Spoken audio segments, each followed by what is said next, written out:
NEET exam के बारे में पहली बार मेरे को वहाँ से पता चला।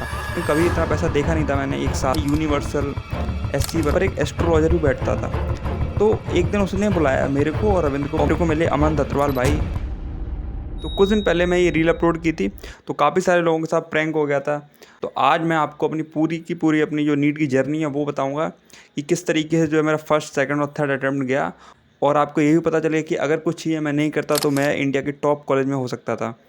तो सारी चीज़ें देखते हैं। कहानी स्टार्ट होती है 2017 से, जब मेरा 10th का रिजल्ट आया, जिसमें मेरे 10 सीजीपीए आए थे। उस टाइम पे पापा को लगा कि शायद ये कुछ कर सकता है। 10th के रिजल्ट के बाद मेरे को चूज़ करना था बायो या मैथ्स। मेरा दोनों ही अच्छा था, मेरा मैथ भी अच्छा था और बायो भी अच्छा था। लेकिन मेरा जो बैकग्राउंड है, मेरी जो दादी थी वो एएनएम थी। एएनएम जो होते हैं वो हेल्थ वर्कर होते हैं रूरल एरियाज़ में। तो मेरी दादी एएनएम थी और मेरे पापा दादी के साथ काम करते थे। तो मुझे लगा शायद अगर मैं बायो लूँगा तो पापा भी सपोर्ट करेंगे और मेरे लिए काफ़ी सारी चीज़ें आसान रहेंगी आगे चल के। तो फिर ये सोच के मैंने बायो चूज़ कर ली। अब कोई भी मेरे पास गाइडेंस था नहीं कि बायो लेने के बाद में आगे क्या करना है। बीएससी केवल पता था, बीएससी होता है, डॉक्टर कैसे बनते हैं, क्या चीज़ है, वो मेरे को नहीं पता थी। तो मेरे पापा जो है वो हॉस्पिटल में पीएससी जो होता है, इसको प्राइमरी हेल्थ सेंटर बोलते हैं, वहाँ पर पापा काम करते थे। तो उन्हीं के साथ में एक डॉक्टर्स थे, उन्होंने मेरे बारे में बात की। तो मेरे पापा ने बताया ऐसे ऐसे जो है मेरी 10 सीजीपीए आई है, तो आगे के लिए क्या चीज़ अच्छी रहेगी। तो उन्होंने नीट एग्ज़ाम के बारे में पहली बार मेरे को वहाँ से पता चला। फिर उन अंकल से पापा ने बात की, तो उन्होंने मेरा एडमिशन एक लोकल कोचिंग करा दिया था। अब 10th से पहले मैं था एक बहुत ही ज़्यादा शरारती बच्चा। पढ़ने में मेरा पढ़ने के लिए मन नहीं लगता था कि नॉलेज के लिए पढ़ रहा हूँ मैं केवल पढ़ता था ताकि अपने दोस्तों को फ्लैक्स कर सकूँ थोड़ा बहुत, और टीचर के सामने एक अच्छी इमेज बनाने के लिए पढ़ाई करता था मैं। तो 10th तक तो इसी तरीके से पढ़ाई हुई थी। जब मेरे पापा उस लोकल कॉलेज में मेरा एडमिशन कराने के लिए लेके गए, तो मैंने वहाँ पर देखा कि पापा जो हैं वो 50,000 रुपये जो कैश था वो कोचिंग वालों को दे रहे थे। तो उसको देख के मेरे को अंदर से ऐसा लगा कि इतने पैसे खर्च हो रहे हैं, क्योंकि कभी इतना पैसा देखा नहीं था मैंने एक साथ। तो ऐसा लगा कि मुझे सीरियस रहना है, मुझे अच्छे से पढ़ाई करनी है, यहाँ पे आके मुझे डिस्ट्रैक्ट नहीं होना है, बहुत अच्छे से पढ़ाई करनी है। तो मैं वहाँ पे सीरियस हो गया, सीरियस नहीं कहूँगा, मैं थोड़ा ओवर सीरियस हो गया।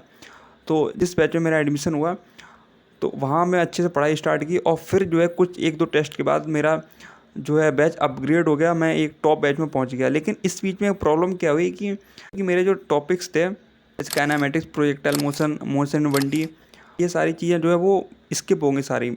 और जब टॉप बैच में गया तो वहाँ से डायरेक्ट मेरी स्टार्टिंग जो हुई वो वर्क पावर एनर्जी वाले चैप्टर्स हुई थी। तो और सेम चीज़ केमिस्ट्री में हुई मेरे साथ कि मोल कॉन्सेप्ट और जो स्टार्टिंग के कुछ चैप्टर्स थे वो वीक रह गए, तो बेसिक मेरा जो है वो छूट गया था।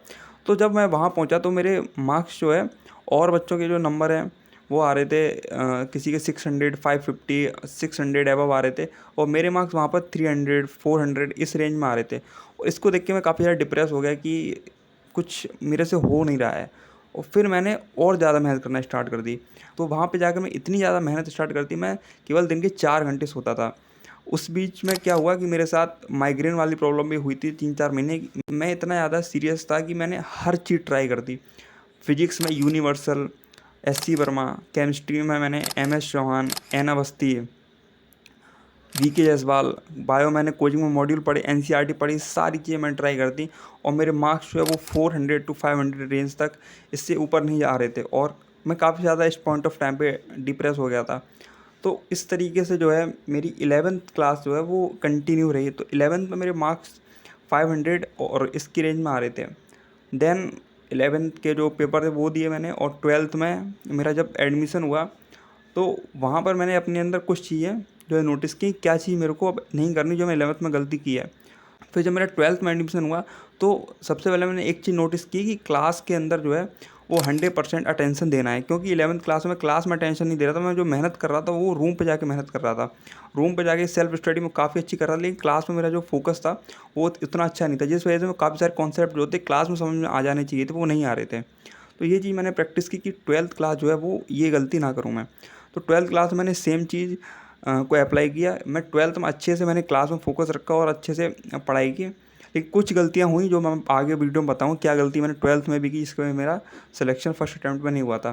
तो 12th में मैंने स्टार्टिंग से ही अच्छे से पढ़ाई करना स्टार्ट किया, और मेरा जो फोकस था वो ये था कि मेरे को मार्क्स कैसे भी करके 600 एबव ले जाने हैं। तो यहाँ पर मेरे को एक चीज़ और रियलाइजेशन हुआ जब 12th में, कि एनसीईआरटी सफिशिएंट है, उससे ज़्यादा बहुत सारी चीज़ें नहीं पढ़नी है। तो मैंने मेन फोकस एनसीईआरटी पे किया। कुछ चैप्टर्स हैं जैसे मॉलिक्यूलर बेस ऑफ इनहेरिटेंस है, जेनेटिक्स है, और एक दो चैप्टर हैं जो कि बाहर से पढ़ने पड़ेंगे तो अच्छे समझ में आते हैं, तो वो चैप्टर मैंने बाहर से भी पढ़े, कोचिंग के मॉड्यूल से पढ़े। फिजिक्स जो है मैंने अच्छे से नोट्स पढ़े। क्लास में मैंने मेन ध्यान रखा कि क्लास के अंदर ही कॉन्सेप्ट जो है वो समझ आ जाने चाहिए। तो इस तरीके से मैंने 12th क्लास अपनी जो है वो कंटिन्यू रखी। और फिर टाइम आया जब डिसीजन लेना था कि अब बोर्ड्स के लिए पढ़ना है या फिर नीट के लिए पढ़ना है। फिर मैंने अपनी पीछे की जर्नी देखी, मेरे 11th को कितना आता है और 12th का कितना आता है, और डिसीजन लिया कि अभी 1-2 महीने बोर्ड के लिए प्रिपेयर करते हैं। और बोर्ड का एग्ज़ाम आई थिंक हमारा मार्च में था, तो फिर मैंने अराउंड दिसंबर, जनवरी, फरवरी 3 जो महीने मैंने केवल बोर्ड को दिए, और फाइनली बोर्ड में मेरे सारे पेपर अच्छे चले गए। और फिर जो आया टाइम वो आया नीट का कि अब नीट में क्या करना है। तो मेरे से जितना हो सकता था मैं 11th अपनी रिवाइज की, 12th रिवाइज की। 11th के अंदर मेरे बेसिक चैप्टर जो छूट रखे थे वो फिर मैंने पढ़े ही नहीं, जैसे कि मैकेनिक्स छूट रखी थी, और लास्ट में जो फ्लूइड मैकेनिक्स वाले चैप्टर थे वो छूट रखे थे। बायो तो एनसीईआरटी में पूरी कवर नहीं करने की कोशिश की, लेकिन बहुत याद नहीं हुई मेरे को 11th के टाइम पे।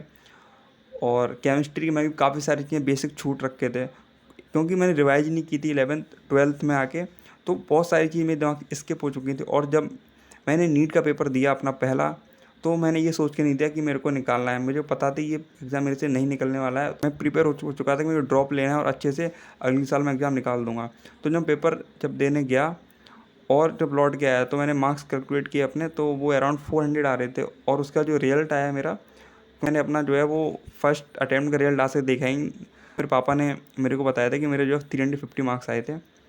और 12th का रिजल्ट जब आया तो वहाँ मैं सेटिस्फाई था, क्योंकि 12th में मेरे 92% आए थे, तो मेरे को वहाँ कोई प्रॉब्लम नहीं थी।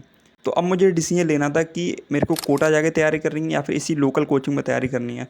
क्योंकि कोटा में मैंने देखा काफ़ी ज़्यादा खर्चा है, और मैंने अपनी फाइनेंशियल कंडीशन देखी घर की, तो मुझे लगा कि कोटा बेस्ट ऑप्शन नहीं रहेगा। मैंने इसी लोकल कोचिंग में अपनी तैयारी कंटिन्यू की। तो अब मेरे को, जब मैंने अपनी गलतियाँ देखी, तो मैंने क्या क्या गलतियाँ जो हैं वो 11th-12th में की थी। तो पहली गलती थी कि मैंने जो है सिलेबस अपना टाइम पे फिनिश नहीं किया था। तो इस बार मैंने प्लान बनाया कि मेरे को सिलेबस टाइम पे फिनिश करना है और टेस्ट मैक्सिमम देने हैं। तो इसके लिए मैंने एलन की जो है डीएलपी ज्वाइन की, और मैंने कोचिंग 2 ज्वाइन की। एक लोकल कोचिंग थी, वहाँ पे मैं तैयारी करता था, और एक थी ऑनलाइन कोचिंग, इटूस इंडिया के नेम से थी, तो वो मैंने ज्वाइन की। क्योंकि कोई गाइडेंस करने वाला था नहीं, तो जो भी मैं अपने एक्सपीरियंस से सीख रहा था बस वही सीख रहा था। तो मैंने अपनी समझ के अकॉर्डिंग ये चीज़ स्टार्ट की। तो मैं क्या करता था, मेरा एक दोस्त था रविंद्र, मैं उसके साथ पहले लोकल कोचिंग जाता था, उसके बाद शाम को 4 बजे के अप्रॉक्स मैं जाता था उसके साथ साइकिल पे बैठ के ईटूस इंडिया जाता था। तो हम दोनों साइकिल पे बैठ के ईटूस इंडिया जाते थे, और हम दोनों का सेम ही कोचिंग को पहले भी 11th-12th में पढ़ रखे थे, तो हम काफ़ी सारे अच्छे दोस्त थे। तो हमारा ये रूटीन रहता था, हम सुबह जाते थे लोकल कोचिंग और शाम को जाते थे ईटूस इंडिया, और रात में जो है दोनों कोचिंग का रिवाइज करते थे, और फिर अगले दिन सेम रूटीन रहता था। तो इस तरीके से हमने जो है स्टार्टिंग के फेज में तैयारी की, ताकि जो है हमारा जो सिलेबस जो है वो टाइम पे फिनिश हो जाए। अब प्रॉब्लम क्या होती थी कि एलन में जो है अलग सिलेबस का टेस्ट आता था, और जो लोकल कोचिंग थी वहाँ पे अलग टेस्ट आता था।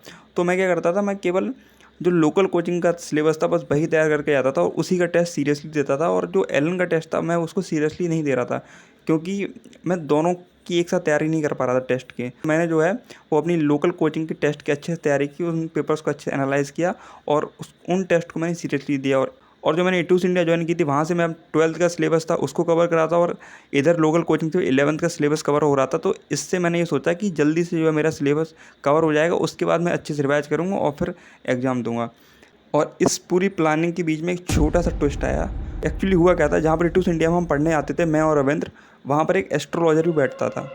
तो एक दिन उसने बुलाया मेरे को और रविंद्र को बुलाया, और हम दोनों की जो डेट ऑफ बर्थ थी और जो राशि वाला नेम होता है उसके अकॉर्डिंग अपनी उसने प्रिडिक्शन दी। प्रिडिक्शन में ये था कि रविंद्र का सिलेक्शन जो है उसी ईयर 2020 में होने वाला था, और मेरा जो सिलेक्शन था वो 2023 में बता रहा था। और मैं मेहनत कर रहा था, और जब मैंने ये चीज़ सुनी तो मेरे बिलीफ सिस्टम में ये चीज़ फिट हो गई मैं कि मेरा सिलेक्शन जो है 2023 में होगा, तो मैं अभी इतनी मेहनत क्यों कर रहा हूँ। ये सारी चीज़ें जो है वो दिमाग में बहुत ज़्यादा परेशानी उस टाइम डालने लगी, और ये चीज़ जो है इतनी ज़्यादा बिलीफ सिस्टम में आ चुकी थी कि जब मेरे मार्क्स जो है वो कम आ रहे थे, तो मेरे को यही फील हो रहा था कि मैं सिलेक्शन होगा ही नहीं, मैं इतनी मेहनत क्यों कर रहा हूँ। और 1-2 महीने बाद जब एलन का मेजर टेस्ट हुआ दिसंबर के अराउंड, उसमें मेरे मार्क्स आए थे 244 आउट ऑफ 720। उस पॉइंट ऑफ टाइम में इतना ज़्यादा डिप्रेस हो गया कि मुझे लगता है कि तैयारी करना बेकार है, मैं अच्छे से मौज काटता हूँ और अगली साल एग्ज़ाम दूंगा 2022 में, 2021 में, तब कुछ देखेंगे कि अच्छे से मेरा हो पाएगा।